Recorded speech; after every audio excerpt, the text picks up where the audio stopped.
Hi, I'm Ron Paul. I spent 22 years as a member of Congress. Now I live more than 1,000 miles from the nation's capital. But today, I'm briefly back in Washington. I'm not here for political reasons, however. Instead, I'm here to deliver an important message to every American citizen, no matter what your political party affiliation. In short, I want to let you know that the U.S. financial crisis, greater than the crisis of 2008, is fast approaching. And I'm going to explain what you can do about it personally to protect yourself and your family. I'm not talking about a political solution, but rather something you and your family can do personally to protect your wealth and your health. You see, after so many years in Washington, I thought I was immune to being shocked by what our government does. But the actions of the Fed and the last two White House administrations have gone beyond anything I could have imagined. Most Americans don't realize that in the past 6 years, we have created $4 trillion of new money literally out of thin air. At the same time, since 2006, we have literally doubled our national debt. And I've said many times over the years, prosperity cannot be created out of thin air by a central bank. So please, as a citizen of this country, pay attention to what your government is doing right now. The people running our country today are living in a fantasy world. And if you're not careful, you could be the one who pays the price. Hardly anyone is talking to the American people honestly about what is going to happen in our country. So please, hear me out. The way you live, work, travel, retire, and invest in America, everything is going to change. Some of it in ways most people do not expect. Sometime in the next few years, we will experience a new type of financial crisis. And this one will be very different from the financial crisis of 2008, because this time it won't be just a banking and mortgage problem, but a full-blown currency crisis. This will happen because investors around the world are catching on to the fact that the U.S. dollar is not the safe haven it once was. As a result, we are almost certain to have a major stock market crash and a currency collapse too. This will make it nearly impossible for our government to spend more money than they have, to expand the welfare state, to station our military in more than 140 countries. And when our currency collapses, nearly everything else will go with it. Stocks, bonds, commodities, you name it. When you destroy the currency, you can destroy the entire economy. You can destroy the whole nation. We're likely to see all kinds of new laws and rules about what you can do with your money, where you can put it, and where you can move it. They've been doing that since the 1970s. It's going to get worse, much worse. We're likely to have a massive inflation when the trillions and trillions of newly printed dollars begin making their way into the economy. This period is going to be particularly tough on seniors and anyone relying on fixed income or money from the government. We've also witnessed major changes to the very fabric of our society, as well as our personal liberties. Destroying a nation's money in this manner wrecks businesses, friendships, and families who simply don't understand and aren't prepared for what will happen. What our government is trying to do today has been tried many times before in dozens of places around the world. It almost always leads to disaster. I assure you, this gross experiment with our currency will soon lead to a real currency crisis right here in America, the likes of which we have never seen before. The question is not if, but when. The piling up of unfathomable debt and endless money printing is going to come to an end, and it's going to happen much sooner than most people think. For years, I've tried fighting the people behind these policies in Washington. I never voted for more debt. I tried to audit and even put an end to the Federal Reserve. I swore to uphold the Constitution. I took that oath seriously. But the truth is, no matter what's in the Constitution, Washington controls our money, and they have put us on a course for certain financial crisis. You can ignore that ugly fact, or you can take the necessary steps to protect yourself. The choice is yours. I don't work in Congress anymore, but I know for certain that you can't wait for Washington to fix these problems. Real monetary reform will come only after a major currency crisis has already done its damage. And that's what is headed our way. So you've got to take action personally. Get the facts for yourself. Learn the steps necessary. Protect yourself and your family from the next practically inevitable financial crisis. And that's why I put together this short message today. It has nothing to do with politics or fundraising. It's something you and your family can do in your own home, and it could literally save your health and your wealth. Right now, hardly anyone in Washington is talking about this situation honestly with the American people. Most Americans have absolutely no clue about exactly what is going on. But I'm hoping to change that today.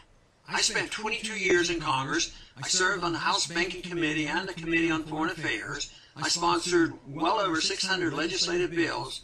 I've met with every president of the past 40 years and every Fed chairman. I've spent thousands of hours in top-secret closed-door meetings in Washington. And today I'm going to show you what's really happening in our economy and with our money. I'm going to recommend a great way for you to prepare and protect yourself and your family. Most people I meet with my travels around the country correctly sense that something in our economic system is rotten, but they don't know how to explain exactly what's going on. So let's start with the facts. What we are witnessing in America today is unprecedented. Our government has embarked on a gross, out-of-control experiment, expanding the money supply 400% in just the past 6 years. Do you think we are a richer country today because we now have 5 times more money in circulation than we did just 15 years ago? I sure hope you are not that naive. And since 2006, we have more than doubled our national debt. To put this in perspective, just consider. It took our nation 216 years to rack up the first $8.5 trillion in debt. Then just 8 more years to double that amount. Like I said, our government has embarked on an out-of-control experiment, printing absurd amounts of money out of thin air and borrowing so much money we can never, ever hope to legitimately pay it back to our creditors. Still, somehow, our politicians tell us things are getting better. I know many people see the recovered stock market, the rebound in real estate prices, and want to believe everything is back to normal. But I promise you, nothing is normal about what is happening in America today. It is all smoke and mirrors, the results of an out-of-control government experiment with our money supply. Governments can mislead people with all sorts of biased reports and statistics. They can even fool people for quite a long time by printing more paper money, but it's inevitable that trust in the money, something absolutely required for it to serve as a medium of exchange and to allow economic calculation, will be lost. That is exactly what is happening right now. It's going to get much, much worse. And it's going to result in another financial crisis sooner than most people think. Governments have the power to declare paper to be legal tender, but they do not have power to give that money any real value. And this is something the politicians won't tell you.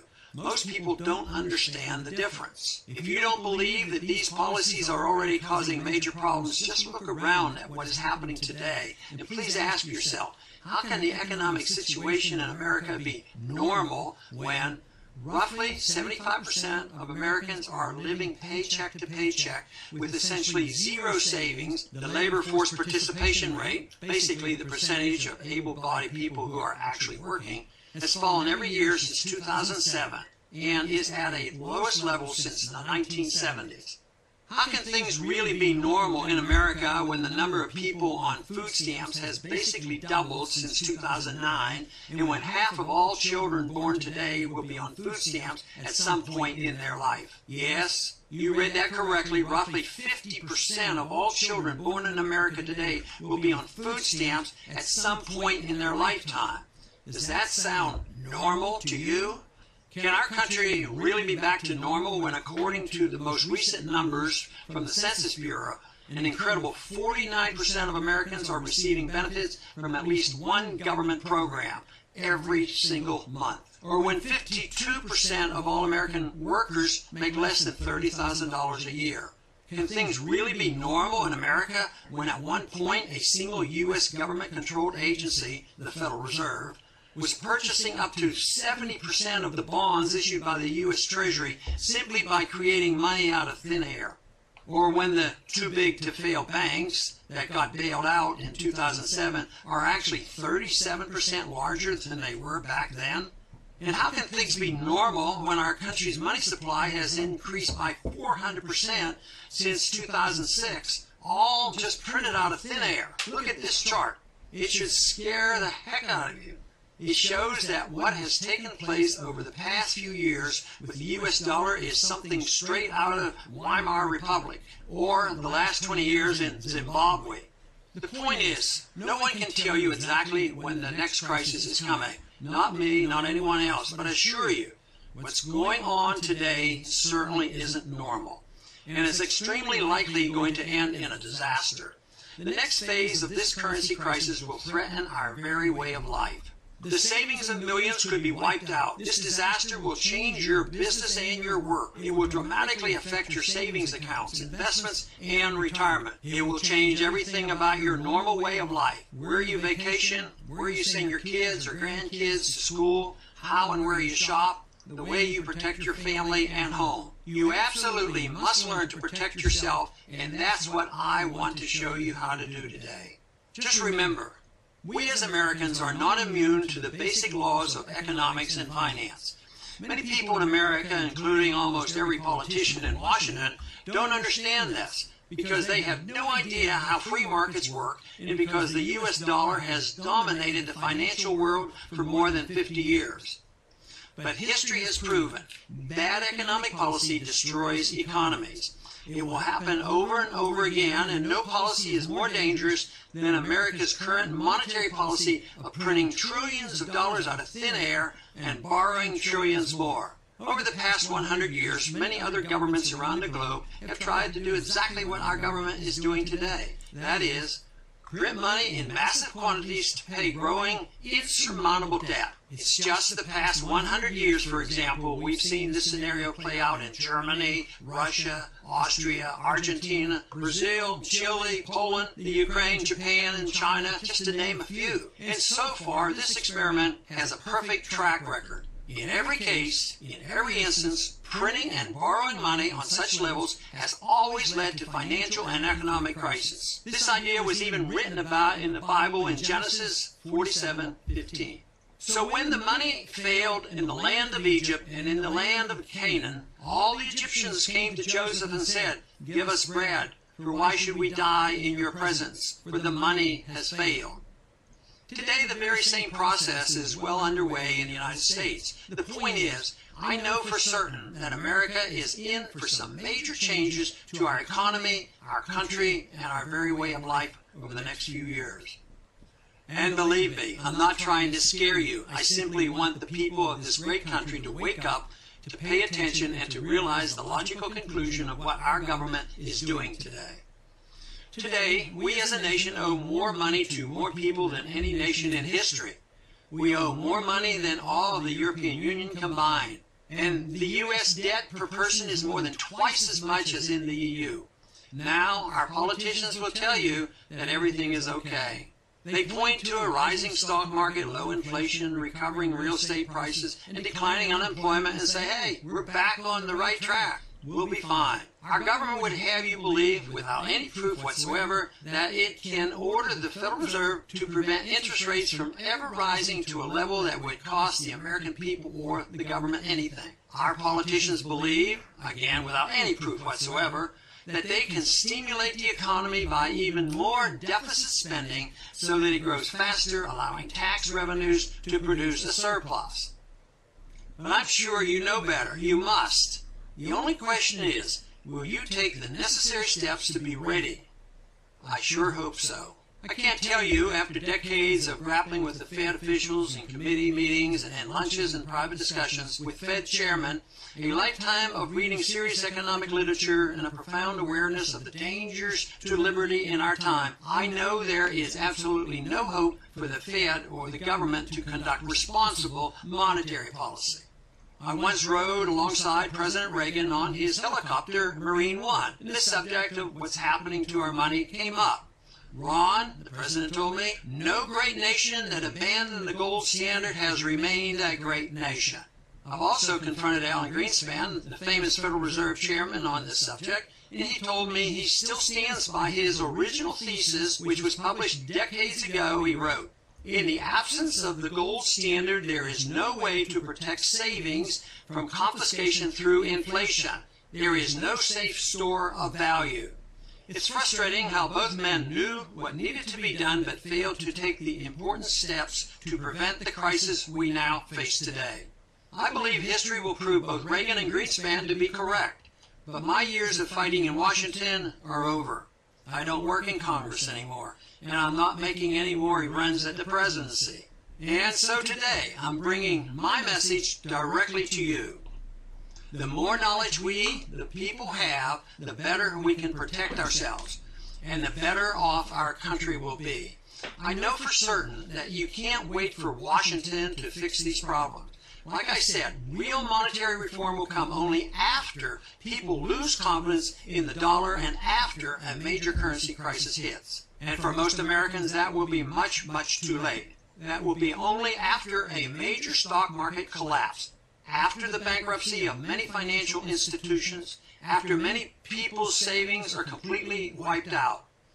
I fear there will be civil unrest, massive unemployment, a huge drop in stock prices, great destruction of wealth, the erosion of personal liberties, vicious capital controls on what you can and can't do with your money, the suppression of privacy, authoritarian clampdowns, bank and brokerage closings on a massive scale, and ultimately a major crisis as the U.S. dollar is rejected by almost any non-paper alternative.